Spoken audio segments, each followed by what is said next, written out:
Hello student, this is Geeta Prajapati. Welcome to SST classes.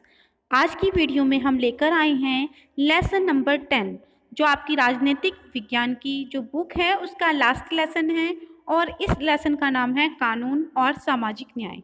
So student, आज की video में हम इसके क्वेश्चन आंसर को डिस्कस करेंगे। So let's start.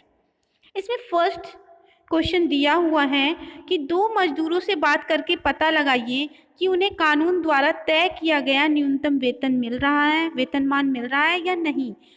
आपके लिए आप निर्माण मजदूर, खेत मजदूर, फैक्ट्री मजदूर या किसी दुकान पर काम करने वाले मजदूरों से बात कर सकते हैं।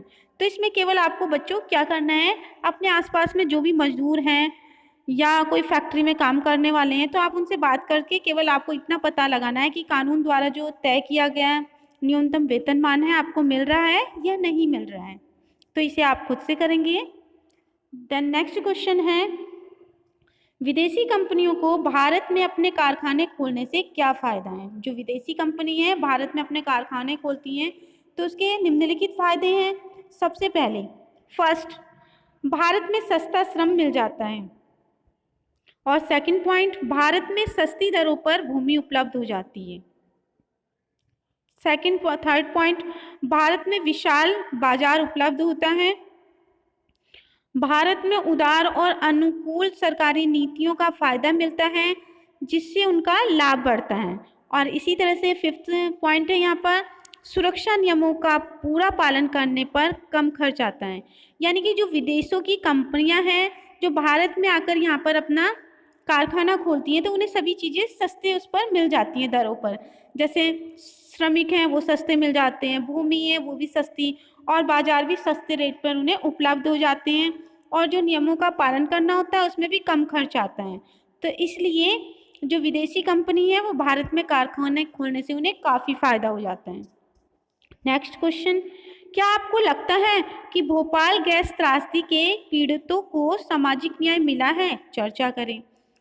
तो जो भोपाल गैस त्रासदी हुई थी तो उसमें अभी तक जो पीड़ित हैं उनको न्याय नहीं मिल पाया है, क्योंकि इसके रीजन है फर्स्ट,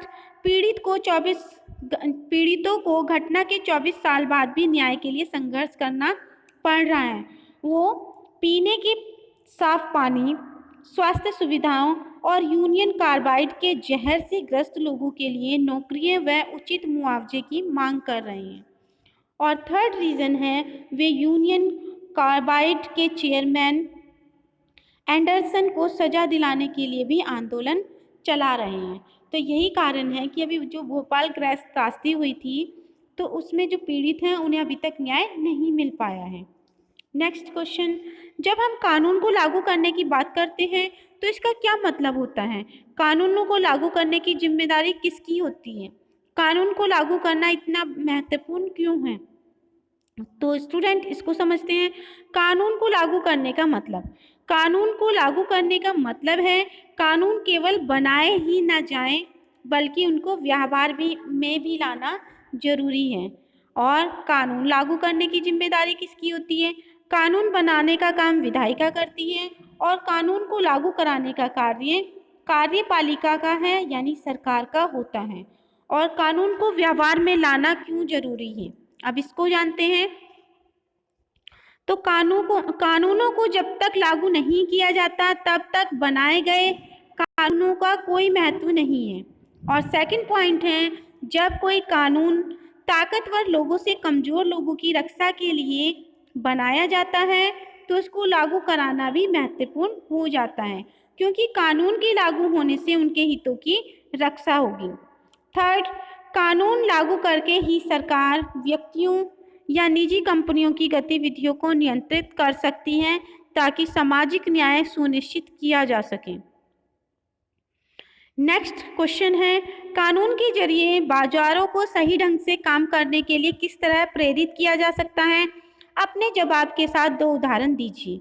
तो कानूनों के माध्यम से निम्नलिखित प्रकार से बाजारों को सही ढंग से काम करने के लिए प्रेरित किया जा सकता है। फर्स्ट रीजन, चीज़ों की गुणवत्ता निर्धारित मानकों के अनुरूप होनी चाहिए, यह बताने के लिए कानून बनाया गया है। उदाहरण के लिए विद्युत उपकरण, सुरक्षा मानकों के अनुरूप होने चाहिए। और सेकंड पॉइंट, कीमतों को नियंत्रण में रखने वाले कानून आवश्यक वस्तुओं की कीमतें जैसे चीनी, दाल, तेल, अनाज आदि को नियंत्रण में रखता है। अब यहाँ पर नेक्स्ट क्वेश्चन को देखते हैं। मान लीजिए आप एक रासायनिक फैक्ट्री में काम करने वाले मजदूर हैं। सरकार ने एक कंपनी को आदेश दिया कि वह वर्तमान जगह से 100 किलोमीटर दूरी से किसी दूसरे स्थान पर अपना कारखाना चलाएं। तो आपको अपनी जिंदगी पर क्या असर पड़ेंगे, अपनी राय में पूरी कक्षा के सामने आपको बताना है। तो एक मजदूर की जिंदगी पर पड़ने वाले प्रभाव। फर्स्ट, एक स्थान पर रहने की व्यवस्था करनी होगी सबसे पहले तो सभी को। नई जगह पर जाकर बसने में दिक्कतें आएंगी और आर्थिक बोझ भी बढ़ेगा। बच्चों की शिक्षा को भी प्रभावित होगी, क्योंकि नई जगह पर शिक्षा की सुविधा किस प्रकार की है, यह बात महत्वपूर्ण भूमिका निभाती है। नए स्थान पर उपलब्ध परिवहन सुविधाएं, स्वास्थ्य सुविधाएं, बाजार सुविधाएं कैसी हैं, इस बात की भी मजदूर की जिंदगी को प्रभावित करती है। नेक्स्ट क्वेश्चन को देखते हैं। इस इकाई में आपने सरकार की विभिन्न भूमिकाओं के बारे में पढ़ा है। इनके बारे में एक अनुच्छेद लिखें। तो सरकार की विभिन्न भूमिकाएं, प्रत्येक व्यक्ति को विभिन्न जन सुविधाएं जैसे पानी, स्वास्थ्य, स्वच्छता, बिजली, परिवहन तथा विद्यालय आदि उपलब्ध कराना। सेकंड, सरकार बजट पेश करती है। सरकार बजट में वर्ष के आय तथा व्यय और आने वाले वर्ष की योजनाओं के लिए पैसे की व्यवस्था कैसे की जाएगी। सरकार कानून बनाती है तथा इस बात को भी सुनिश्चित करती है कि कानून को कैसे लागू किया जाएगा। सरकार को यह भी सुनिश्चित करती है कि संविधान में वर्णित मौलिक अधिकारों का हनन ना हो। नेक्स्ट क्वेश्चन, आपके इलाके में पर्यावरण को दूषित करने वाले स्रोत कौन से हैं? हवा, पानी, मिट्टी में प्रदूषण के संबंध पर चर्चा करें और प्रदूषण को रोकने के लिए किस तरह के कदम उठाए जा रहे हैं। क्या आपको और कोई सुझाव बता सकते हैं? तो पर्यावरण को दूषित करने वाले स्रोत। हवा, सबसे पहले हवा के बारे में देखेंगे। हवा फैक्ट्रियों और यातायात के साधनों से निकलने वाला धुआं। पानी गंदे नालों का पानी, सीवर का पानी, कारखानों का गंदा पानी आदि, इससे क्या है, पर्यावरण दूषित होता है। और मिट्टी से किस प्रकार से होता है? मिट्टी फैक्ट्रियों को दूषित जल व कचरा, घरों का गंदा पानी व कूड़ा कचरा आदि।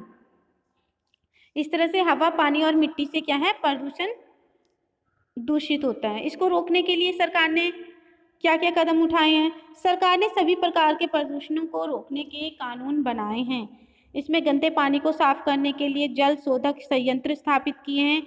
उद्योगों व फैक्ट्रियों को रिहायशी इलाकों से दूर स्थापित करने के लिए कहा गया है। प्लास्टिक की थैलियों का प्रयोग पर पूर्ण रूप से प्रतिबंधित किया गया है।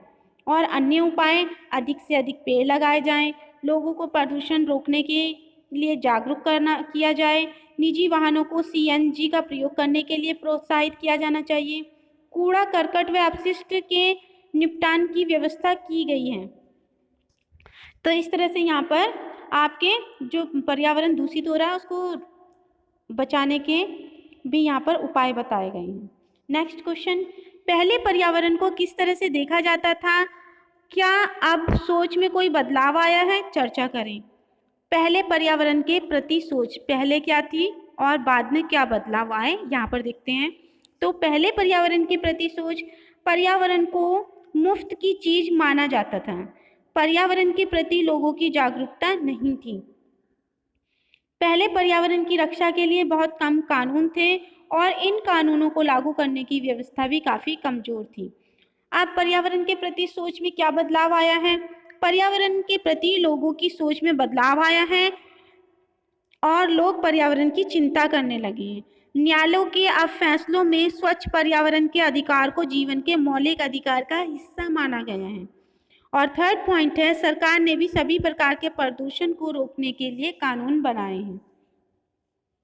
अब यहाँ पर नेक्स्ट और लास्ट क्वेश्चन को डिस्कस करते हैं। प्रसिद्ध कार्टूनिस्ट आर के लक्ष्मण इस कार्टून के जरिए क्या कहना चाह रहे हैं? इसका 2006 में बनाए गए इस कानून से क्या संबंध है, जिसको पृष्ठ 123 में आपने पढ़ा था। यहाँ पर मैं आपको पिक्चर दिखाती हूँ, ये कार्टूनिस्ट लक्ष्मण जी ने बनाया है, तो इसके माध्यम से वह क्या कहना चाह रहे हैं। तो इसमें देखते हैं 2006 में बनाए गए कानून के संबंध में प्रसिद्ध कार्टूनिस्ट R.K. लक्ष्मण इस कार्टून के माध्यम से बताना चाहते हैं कि हमारे देश में बाल मजदूरी अभी भी जारी है। आपने देखा होगा होटलों में अभी भी छोटे छोटे बच्चे काम करते हुए देखे जा सकते हैं, क्योंकि वे चोरी छुपे कार्य करते हैं। इस सामाजिक कुरीति में गरीब वर्ग और अमीर वर्ग द्वारा शोषित होता है, यानी कि गरीब को अमीर वर्ग द्वारा शोषित किया जाता है। 2006 में सरकार ने 14 साल से कम उम्र के बच्चों को घर, ढाबों और रेस्तरां आदि में नौकरी पर रखने की प्रथा पर पाबंदी लगा दी थी। तो यहाँ पे ये चित्र में यह बताया गया है। सो स्टूडेंट, आज की वीडियो में बस इतना ही। ये यहाँ पर आपकी जो राजनीतिक विज्ञान है उसका ये लास्ट लेसन था। सो आप सभी बच्चे अपनी कॉपी में ब्यूटीफुल हैंडराइटिंग में सभी कार्य को पूरा कर लेंगे। अगर आपको वीडियो पसंद आई है तो please like, share and subscribe my YouTube channel and thanks for watching.